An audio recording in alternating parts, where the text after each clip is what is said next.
claquete.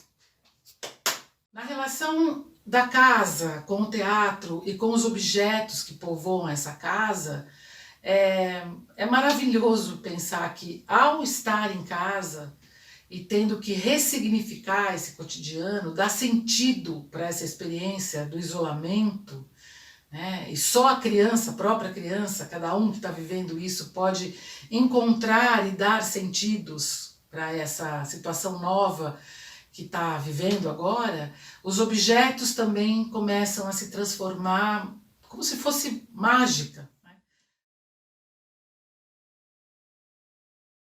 A brincadeira, o convite à criança e a permissão para as crianças poderem se apropriar da casa, porque elas estão muito em casa, né, nesse momento, de uma outra forma, né, a casa muda, os objetos mudam, né, e eu pensei num exemplo, né, que foi de quando a gente, a criança, está numa situação, às vezes, ou quando a gente fica doente, quando é pequeno, ou quando chove, né, quando os nossos pais e os adultos deixavam a gente fazer coisas, né, que não se faziam normalmente. Existe, antes de tudo, uma situação de suspensão nesse cotidiano que foi suspenso, né? Então as crianças vinham vivendo uma vida e de repente essa situação se transformou, existe uma transformação, a própria suspensão, a própria interrupção desse cotidiano é algo que remonta muito, que tem muito a ver com o teatro. Então hoje eu estava à tarde aqui na minha casa e de repente todos os vizinhos começaram a gritar, muito contrariados com o que está acontecendo, bater panelas e gritar palavras de descontentamento, enfim. E entre as vozes a gente conseguia escutar a voz de uma criança que gritava junto com os adultos. Então as cortinas que se abrem, o fato da gente abrir a janela e olhar para fora e colocar a nossa voz ali para o mundo, isso tem acontecido todas as noites, as crianças estão vendo seus pais fazendo isso, estão passando por isso, essas pequenas interrupções naquilo que as pessoas estão fazendo porque é a hora de ir à janela, elas têm muito a ver com a situação teatral, né? As gavetas contêm os objetos. Contêm e muitas vezes esses objetos estão ali despercebidos, porque no cotidiano eles são o que são, e nesse momento que a gente está vivendo agora, eles passam a ser outras coisas.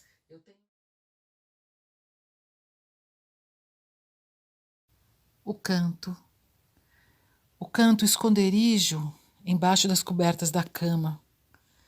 É bom trazer uma lâmpada, os brinquedos, quem sabe o livro.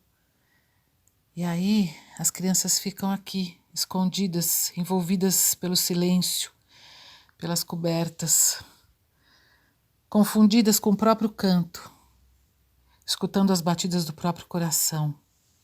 As crianças estão vivendo essa experiência subjetivamente. Então, o que é que as crianças estão pensando sobre esse momento em que elas estão muito em casa, sempre em casa e totalmente em casa? Porque as crianças, elas têm hipóteses, elas estão pensando, elas estão vivendo isso. E outro dia eu me pus a pensar que essa experiência de estar em casa com seus pais, com seus irmãos, de não poder sair, de repente ver tudo se transformar na vida dela, o cotidiano dessas crianças mudar completamente, elas vão levar essa experiência para sempre com elas. Isso vai fazer parte da infância delas, parte daquelas memórias e da constituição dessas crianças como sujeito. Eu estou dizendo tudo isso porque a gente não pode se esquecer, né, de que este momento, essa forma de viver esse momento, só vai pertencer e só vai saber sobre ela, só vão saber sobre elas as próprias crianças. né? A gente pode planejar, pode pensar nos ambientes, mas as experiências, quem vai atravessá-las, quem vai ser atravessado por elas, vão ser somente as crianças. Isso vai ficar para elas para sempre.